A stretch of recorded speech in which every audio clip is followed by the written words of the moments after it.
Yesterday, on the 26th of March of 2025, the Russians signed the deal of the century, probably the best deal ever that the Russians signed since the beginning probably of 20th and 21st century, and this deal will allow the Russians to earn billions of dollars.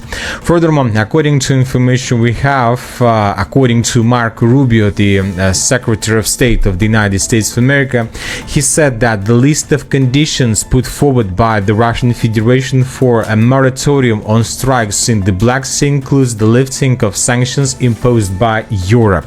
Russia faces heavy sanctions from the West. These sanctions aim to pressure Russia into ending the conflict. However, there is growing debate about whether these sanctions should remain. Some argue for lifting them to foster dialogue and economic recovery. Others believe maintaining pressure on Russia is crucial for achieving a just peace.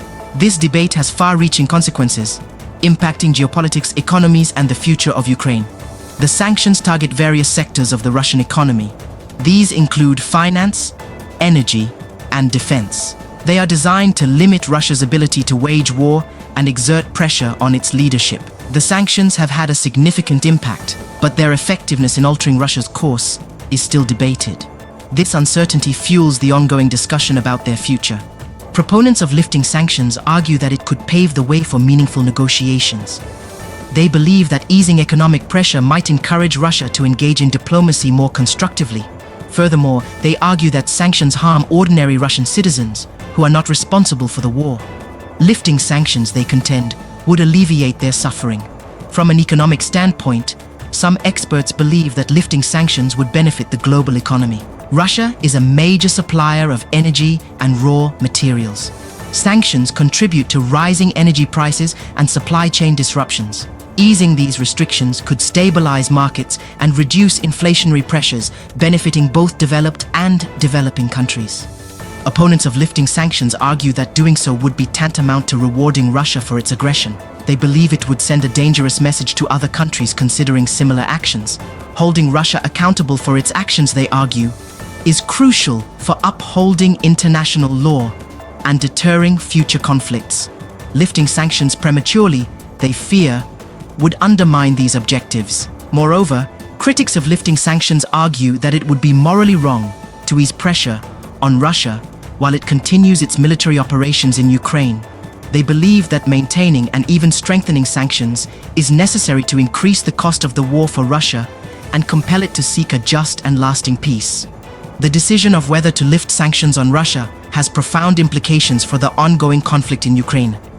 Lifting sanctions could be interpreted by Russia as a sign of weakness, potentially emboldening it to escalate its military campaign.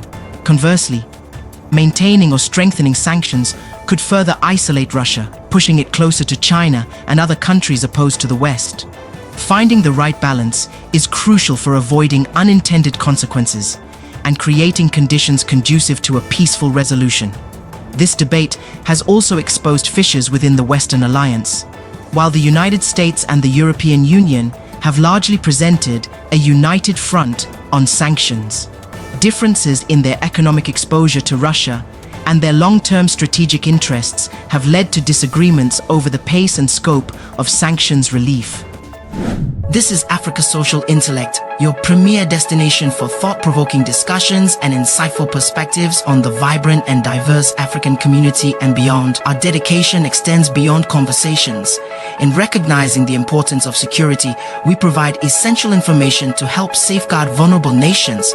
From navigating local challenges to assisting these vulnerable nations against imperialistic threats, we stand as a beacon of awareness and resilience. If you're on YouTube, don't forget to subscribe, comment, and share our news. If you're watching on Facebook or another platform, follow us and share this reliable news source. We hope you enjoy the news, and thank you for watching, and see you next time.